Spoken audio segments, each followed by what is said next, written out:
Les djihadistes de l'État islamique sont de retour à Kobané. 5 mois après en avoir été chassés, ils combattent de nouveau les Kurdes dans le centre de la ville, frontalière avec la Turquie.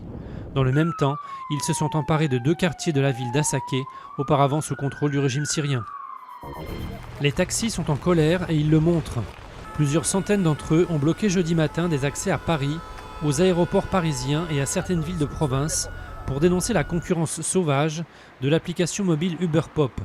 Celle-ci met en relation à prix cassés des passagers et des conducteurs non professionnels assurant le transport avec leur véhicule personnel. Le marathon diplomatique sur la Grèce continue à Bruxelles. Les principaux protagonistes du bras de fer se sont à nouveau réunis jeudi matin, sans qu'un accord sur la dette grecque ne semble toutefois imminent. Il reste 5 jours avant une échéance de paiement au FMI qu'Athènes ne pourra pas honorer sans déblocage d'argent frais de ses partenaires. Wikileaks promet de nouvelles informations.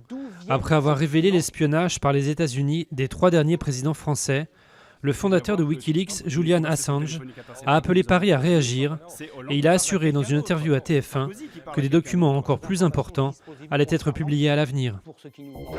Au Kosovo, il n'y a plus d'ours en captivité. Ils vivent tous désormais dans une petite réserve naturelle de 15 hectares au nord du pays où ils s'acclimatent lentement à une semi-liberté. Sur ces 13 plantigrades, 5 ont été libérés samedi dernier d'un restaurant de la périphérie de Pristina où ils étaient détenus pour attirer les clients.